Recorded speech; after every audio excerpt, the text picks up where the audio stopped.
Hey guys, what's up? I'm back in Florida, if you can't tell by the background. I'm so sad, honestly. I don't want to be back here. No offense to FSU, I love FSU so much and I would pick it again as a school, but just like, if you've been in Tallahassee for more than 2 years, then like you understand it's very draining. The people are draining, the atmosphere is draining, the lifestyle is draining.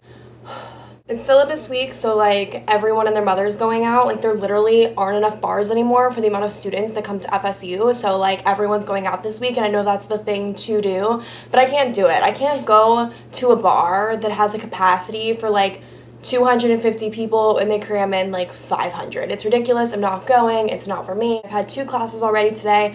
I went to the gym. I still haven't showered from the gym, so I'm like disgusting. I want to shower so bad, but I know that if I don't film this and I keep putting it off, like I'm not going to film something. So I just want to film something for y'all, and I don't really have anything specific to talk about, so I guess I'll just like talk about random shit. Let's just get into it. The first thing that I wanted to talk about is exes like trying to talk to you after a breakup. I don't know, I know there's exceptions to the rule. Like with some exes you can be friends. Like there was a guy that I dated briefly from October to January, and him and I are friends. Like we're totally friendly. Like if he were to get a new girlfriend, like I would not be jealous or sad about it. I don't know, like he's a really good person and like we get along, and like sometimes if I have something to say, like I'll text him or he'll text me and it's like not weird. There isn't lingering feelings. I know that it is possible for exes to be friends, so I'm not saying that you like can't be friends with an ex, but I think in general, if an ex is trying to like hit you up and be your friend, and maybe it's like you feel like it's not appropriate, you do not have to fucking talk to them. Like I had a girl reach out to me and say like how her ex like still wants to talk to her and like still wants to be your friend, but he like has a new girlfriend now, and like that is so fucking shady to me. Like you don't fucking need to be talking to your ex-girlfriend when you have a new girlfriend. And like similarly, that guy Brandon that I made a whole video about how like I wasn't over him and blah blah blah, like I'll link the videos about him down below. He will add me on Snapchat like every 2-3 months or so, like wanting to be my friend, and he did this like a week ago, and I asked him like, hey, why do you add me like every couple months? And he said because he wanted to see like if we could be friendly, basically, like if I was gonna play nice with him instead of being like fuck you, we can't be friends. And I'm like, dude, like life doesn't work like that. Like you don't get to choose to break up with me because you did. You don't get to choose to have a new girlfriend that you picked and found and decided to date because you liked her more than me, which is something else he did. And then you don't get to choose after all that when it's convenient for you to be my friend. Like, you know, like you hurt me. Like you made me cry over you. You broke my heart. Like I was literally like in love with you and you devastated me. You know, like you don't get to choose when I get to be in your life. Like you got rid of me because you didn't want to like date me. You got a new girlfriend because you wanted to date her more. Like that's already such a huge slap in the face. Now you don't get to choose when we get to be friends, and he doesn't understand it. Like when I say that to him, he says that I'm not being an adult about it because adults can like be nice and friendly to each other. And I'm like, yeah, I'm not going to be a bitch to you, but I'm also not going to be your friend. Like you don't have the right to Snapchat me when you want or talk to me when you want and like want to know about my life and my day. That's just shitty for me, you know, after like what you put like my heart through and everything. I made a video on just like 3 months ago being like, I'm still not over him, like it's devastating, and I don't know, I think that video was really good closure for me. And it's not to say that in the future I wouldn't give him a chance or like I wouldn't open that door again if like all the cards were aligned to do so, but I don't think that will ever happen. Like I'm moving back to Austin, Texas 100% in 9 months, and he lives in Miami and will probably never ever live in Austin, Texas, you know? So like realistically, him and I probably will not ever be together again. And I'm not saying that if there was an opportunity to, like, if by some chance I moved to Miami, I wouldn't, like, give him a chance. But at the same time, he still has a fucking girlfriend. He's still dating that girl that a year ago he, like, basically dumped me to date her. And he will, like, hit me up. And I'm like, this is shitty for everyone. This is shitty for me because you're fucking with my emotions and you don't care about how I feel. Like, I've told him multiple times, I don't want to be your friend. Like, do not contact me in the future unless it's because you're single and you feel like you made a mistake and you want to, like, try and be something romantic with me. Like you and I can't be just friends.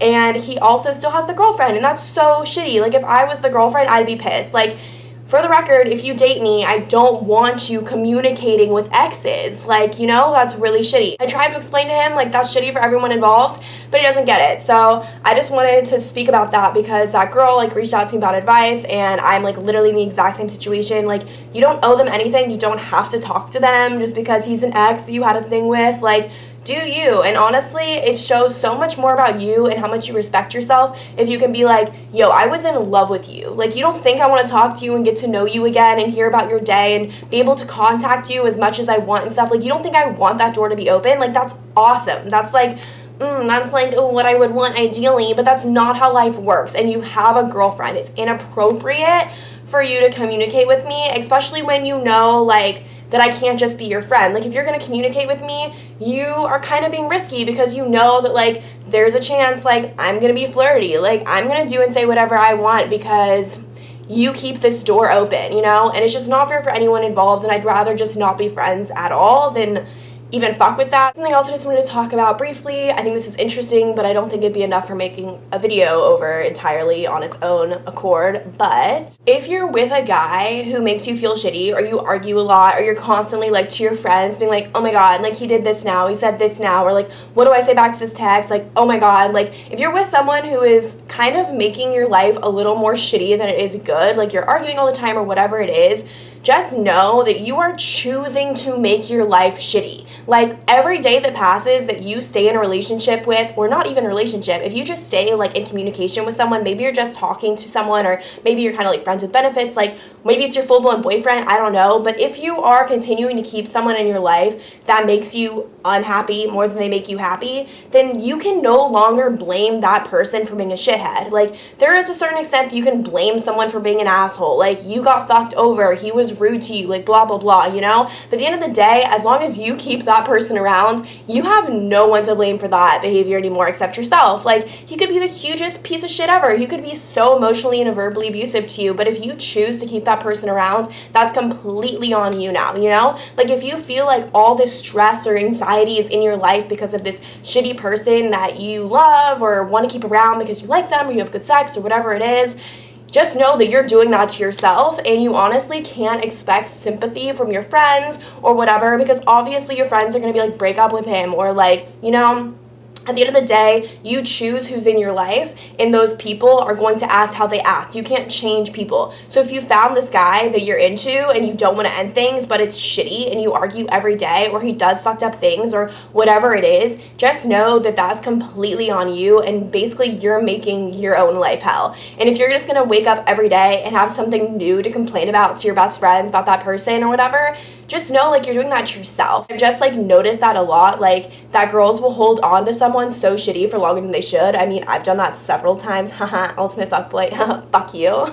Just know that there comes a certain point with guys, or even friendships, if you have a toxic friendship, that you don't really have the right to complain about it anymore because you're choosing to keep that person around. Like, you're choosing to give yourself anxiety every day by having that person in your life, you know? So I think that's just an interesting thing to think about, because I think it's very easy for everyone to place blame on other people. Like, well, it's not my fault he's such a dick to me. It's not my fault he fucked someone else. It's not my fault that he texts me these horrible things. Like, yeah, it's not your fault. He's his own person. He's choosing to treat you like shit. Like, yeah, that fucking sucks. But you're choosing to put up with it and keep them around. You shouldn't do that. If you're over someone's bullshit, or if they make you more unhappy than they make you happy, just get the fuck rid of them, or give them an ultimatum. Like, look, you're kind of an asshole. I don't like the way you speak to me. I don't like the way you do this, this, and this. I don't like it. I don't tolerate it. I don't put up with that shit. So, you can choose to be respectful and make a change to benefit yourself, to be a nicer person, and me, to keep me happy because you respect me and whatever. Because if someone actually respects you enough to want to be in your life and wants you in theirs,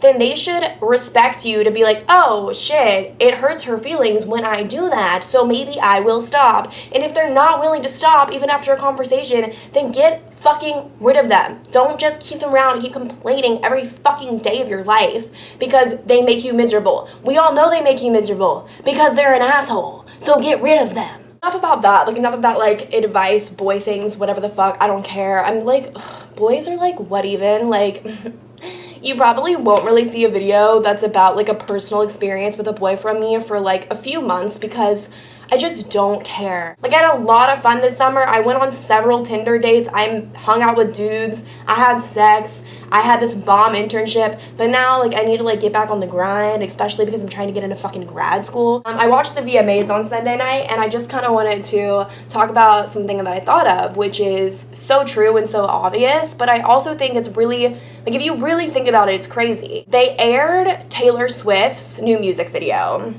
because, like, she has that new song, like, What You Made Me Do, whatever. By the way, I, like, don't hate Taylor Swift. Like, I have no opinion of her. I've never been a super fan. I've never been a hater. She has songs that are very good, and I have, like, her music on my phone. Like, when it comes to her music, like, yeah, she has good songs. I don't really give a fuck about her as a person, honestly. New song, not good. I don't give a fuck. Like, there are gonna be people that love it. It's not fucking good. When you make a song that just repeats the same tune over and over again, you're getting lazy. Your music isn't good anymore. You're overproduced. And it's such, like, a poppy, like, it's a song that you think, like, Katy Perry or someone would sing. And she's just, like, not that kind of person. Like, why doesn't she just stick to what she's good at? I don't get it. Like, sorry. I guess this is me hating on Taylor Swift, but the song isn't good. Then they air the music video. Music video, interesting. It's interesting, but it's also like you're trying too hard. The old Taylor's dead now. Now it's a new Taylor. What is the new Taylor? Are you gonna be, like, really sexy now and, like, some badass bitch? Because I'm sorry, like, Taylor Swift cannot be a sexy badass bitch. She just can't. It's not, like, she shouldn't even try. She's, like, kind of awkward. She's very attractive, but in, like, a I'm the nice awkward girl kind of way. Like, why can't you just embrace that shit, you know? Like, you would never see Zooey Deschanel, Jess from New Girl, trying to be, like, some sexy-ass motherfucker. Like, because she's awkward and funny, and that's why people like her. Why can't Taylor Swift just do what she's good at? Anyway, moral of the story, I don't like Taylor Swift's new song or the video. Like, literally, this is how the whole song goes. Da, da, da, na, na, na, na, na, na, na, like, over and over again. And then the chorus is over and over again. Look what you made me do. Look what you made me do. Like, what? Like, what the fuck did anyone make you do? I don't even get it. Like, what did you do? Like, I'm waiting. Tell me. Let me know. What's the punchline? I don't know what you fucking did. Isn't it so crazy to know that in literally a matter of 30 seconds, the entire internet is going to weigh in on their opinion of this music video? Like, back in the day, I feel like artists, when they released things, had to kind of wait for, like, the newspaper or, like, the big magazine article reveal to come out for them to know, like, what the publicity, like, thought of their material. But now it's, like, instantaneous. Taylor Swift is gonna know in 30 fucking seconds what everyone on this planet thought of her music video. And that is hard. That is so much scrutiny. Like, yeah, there's gonna be a lot of people that love you, and you're always gonna have a lot of fans, and you're always gonna be famous for as long as you want to be famous, and you're always gonna make a lot of money, and you're always gonna be more rich and powerful than basically everyone else in America. So go you. It doesn't really matter if people don't like your shit. You think Taylor Swift gives a single flying fuck that Brighton does not like her song? She gives zero fucks because she's still making bajillions and bajillions of dollars. She's like, haha, I don't care. But that being said, it is still hard to be in such a person of power to go on the internet and just Google your song and to hear that, like, so many people fucking hate you and your song. Like, it's just so crazy that the internet acts, one, so fast that within 30 seconds, Taylor Swift gets to know what everyone thinks of her music. And in 30 seconds, you have to read a lot of bullshit about how people hate you. And to prove this theory, when Lorde came out and, like, did her dance thing to her song, which was very strange that she didn't even sing her song. She didn't even, like, lip sync. She didn't even attempt to perform the song at all. She just played the song on the speakers and did a little dance, which is pretty fucking weird. I wasn't really a fan of that either, honestly. The VMAs disappointed me. Nothing that crazy happened. It was not, like, I can't believe I watched the whole thing. The second Lorde's performance ended, I Googled Lorde VMAs 2017, and literally an article popped up that said 18 seconds ago. So within 18 seconds of Lorde performing her thing, the internet had already created an entire article, hyped up, published to a website about Lorde dances to her own song in VMA's performance. 18 seconds! Like, that is fucking insane. That means someone for a company, for a pop culture website, whatever, was writing up a shindig about Lord's shit as she was doing it to push publish the second that shit ended. 18 seconds. That is insane to me. The internet is wildfire and it's there forever. Like in 30 years, you can Google Lord VMAs 2017 and that article will still be somewhere in the interweb. Just think about that. It's weird. It's weird how fast technology and the internet moves and how fast ideas are shared. Like, for fuck's sake, when you send a text message to your roommate asking them what they're doing for dinner, they get that text in 1 fucking second. And literally, like 7 years ago, texting was like barely even starting to become a thing, and you had to like use a flip phone and be like 1, 2 for B and 1, 2, 3 for C, because all you had to just type on like a keypad. Like, literally insanity. Food for thought. Think about it. Share your ideas below. The world is moving at an incredibly fast pace. Well, I need to take a shower. I'm disgusting. I need to make food. It is 2 p.m. and I haven't eaten today. I need to make food. I need to shower. I need to do shit that adults have to do just to be a normal functioning person on any given day. So, bye guys.